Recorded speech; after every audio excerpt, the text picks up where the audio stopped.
আসসালামু আলাইকুম দর্শকেরা, আশা করি আপনারা ভালো আছেন। আমি আপনাদেরকে খুব সাধারণভাবে আজকে খিচুড়ি বানাইয়া দেখাবো। এখানে আমি 2 পট ভাতের চাল নিয়েছি, 1 পট মসুরের ডাল নিয়েছি। তো খুব সাধারণভাবে আপনাদেরকে আমি খিচুড়ি বানাইয়া দেখাবো। তো প্রথমে আমি কড়াইয়ে পরিমাণ মতো তেল দিয়ে পরিমাণ মতো পেঁয়াজ দিয়ে দিলাম।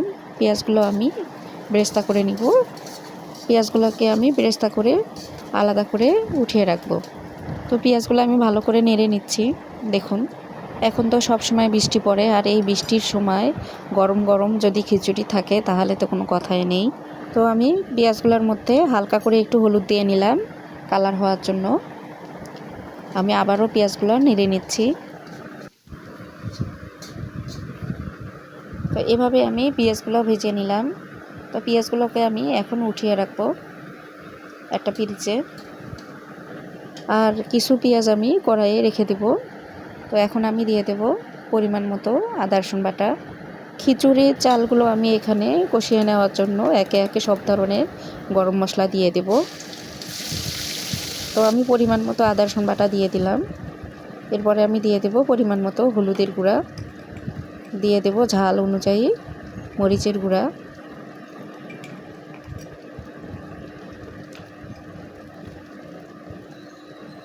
স্বাদ মতো লবণ দিলাম।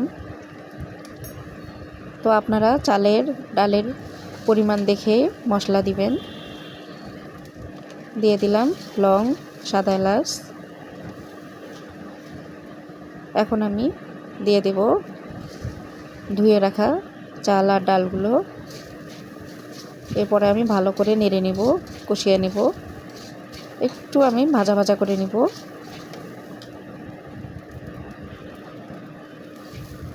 দিয়ে দিলাম তেজপাতা, ডালচিনি। তো আপনারা সব সময় এরকম পরিমাণ দেখে মশলাটা দিয়ে নেবেন। তো আমি পরিমাণ দেখে দিয়ে দিলাম। তো আপনারা চাল কমিয়ে বা বাড়িয়ে নিতে পারেন। তো আমি এখানে 2 পট চাল নিয়েছি, 1 পট মুসুরের ডাল নিয়েছি। তো আমি এখন দিয়ে দিচ্ছি গরম মশলার গুঁড়ো 1 চা চামচ, দিলাম জিরার গুঁড়া 1 চা চামচ। আমি আবারও ভালো করে নেড়ে নিচ্ছি।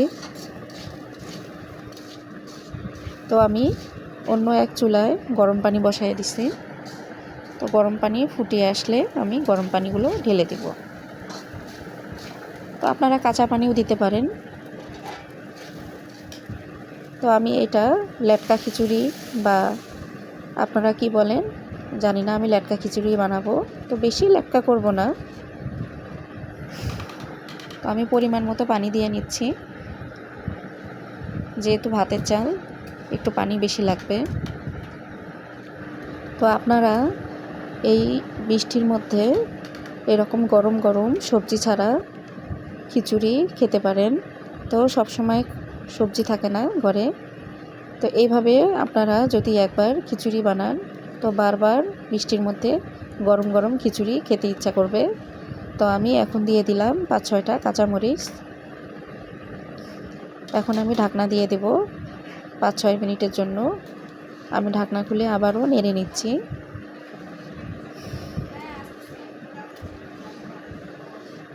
তো আপনারা চাইলে সবজিও দিতে পারেন। তো আমার হাতের কাছে সবজি ছিল না, আমি সবজি দেই নেই। আমি আবারও ঢাকনা দিয়ে দিলাম। তো পানিগুলো দেখুন শুকিয়ে গেছে। আমি ভালো করে নেড়ে নিচ্ছি যেন নিচে না লাগে।